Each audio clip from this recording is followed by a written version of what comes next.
Here in this tub, I have some paint stripper. Now, I know what you're already thinking. There's nothing special about that. It's just some paint stripper. Yeah? But this stuff, you can't buy off the shelf. And that's because, believe it or not, you actually need a license to buy this stuff. That is how aggressive this paint stripper is supposed to be.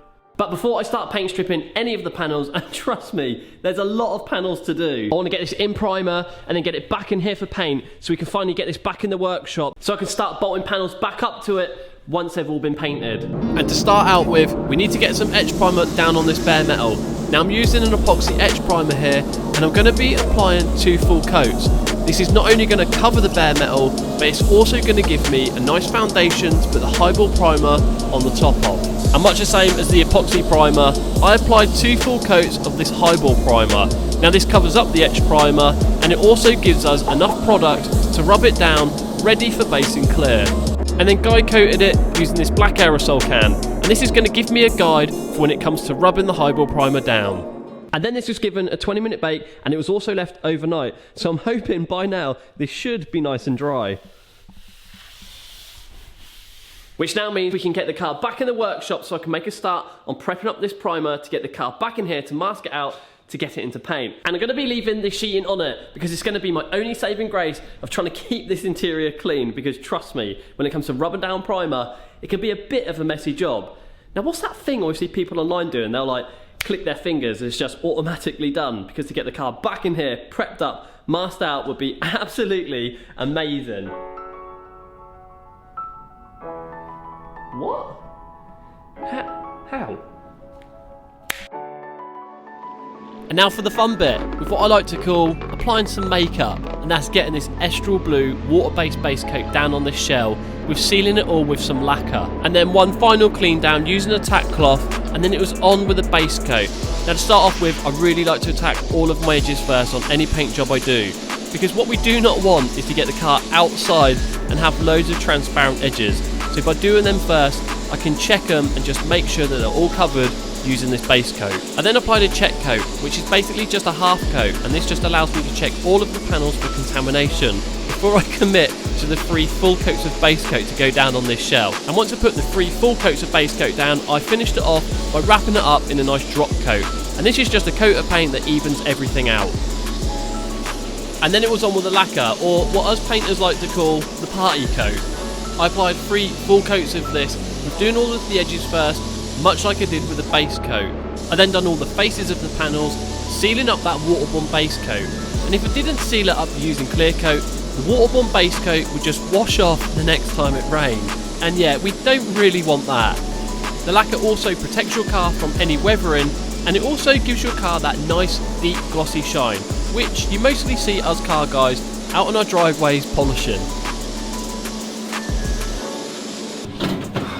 Right, that's done, and I must say, it is looking so good in there. I would take you in there, but I'm not suited up, and I don't want to risk anything coming off of me and potentially landing in the wet paint. So I'm just going to leave it a couple of hours to sit. I'm going to get it for a bake cycle, but what I can do is just give you guys a quick little sneak peek. Okay, so just a quick sneak peek. Oh yes, look at that, right. That's what you're seeing. Whilst that's curing off, and it's going to be sat a few hours, I want to see what the hype is all about with this paint stripper. There's quite a bit of it to do, and with the bonnet being the biggest panel, I think I'm going to get this out and do this first. Now usually I do this sort of thing outside, but when you live in England, it mostly rains, and it's mostly windy all the time, so I'm not going to be doing it outside today, which means I'm only left to do it inside the workshop. Now I have a freshly painted Evo in here, and paint stripper, freshly painted Evo.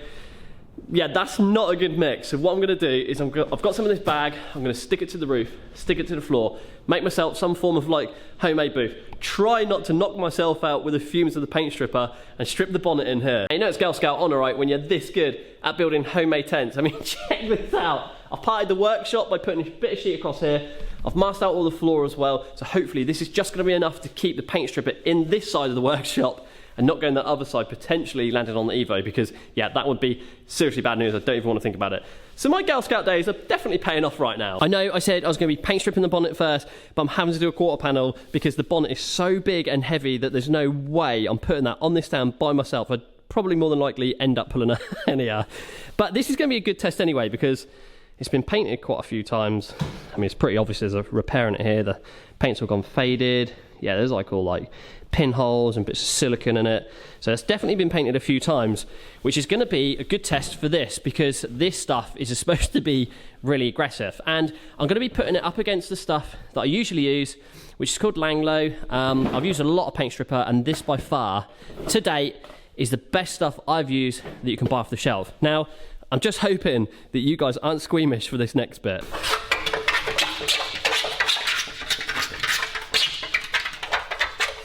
See what I mean? It's like running your fingers down a blackboard. Oh. I think what I'm going to do is put this on half the panel, put this on the other half of the panel, so it's like an even 50-50 split, and then literally leave it 20 minutes, grab my scraper, scrape it all off, and then hopefully that should give me a good result as to see which one of these is the more aggressive paint stripper. Now, when I say I don't want paint stripper going anywhere near the Evo, and the reason behind all this is because look at what paint stripper does to paint work.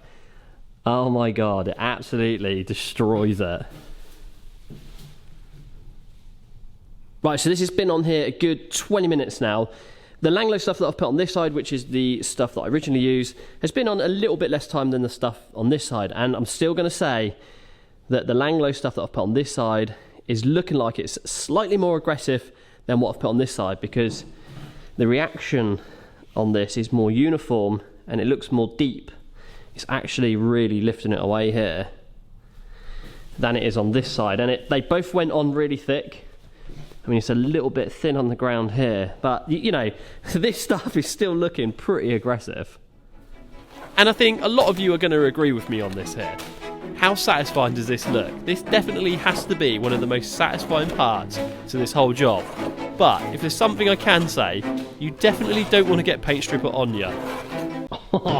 I just ate through my glove and started eating into my finger. Wow, that burnt.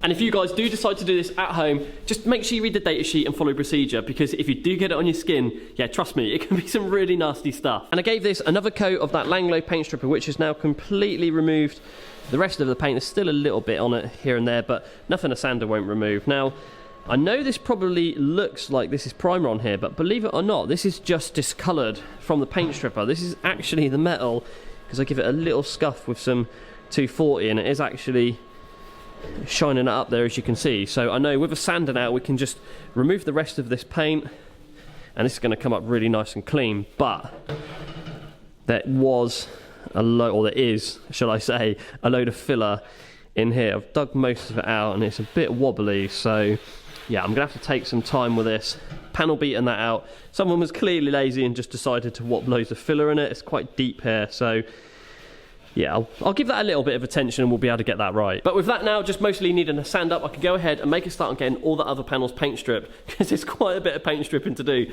I've got the other quarter panel down here. That looks as equally as bad as what this did when this had all the paint on it, so I'm only presuming I'm going to unearth a load of filler in that. I've got the two wings to do, the two sills to do because they're metal. I've got to paint strip the two doors, but I've got to strip all them out because they're still all built up. I've got the bonnet to do, which is easily the size of a smart car in metal. So yeah, basically I'm going to be here easily a couple of days paint stripping and sanding, which means I'm going to run out of time for this video, and we've taken you guys in the spray booth to look at the Z3M freshly painted, because I am not going in there dressed like this. And yeah, I've definitely got paint stripper on me, so that is a no-go. So if you want to see the Z3M freshly painted, next week we're going to be getting the Z3M out of here, back in the workshop. I can show you guys around it, and hopefully we can make a start on getting this back together, because it's really starting to come together now. And yeah, trust me, the paint on this is looking really, really good. So hit that bell icon, because you'll get a notification for when our videos go live. So thanks for watching this video, guys. Hope you've enjoyed it. Remember to keep hitting that like button, hit that subscribe button, and I'll see you guys in the next one. Which now means we can get the car out of here, get it back in the workshop, so we can make a start on getting this primer prepped up. And I'm going to be leaving all of this what did I just say? I'm going to be leaving all of the sheeting on it.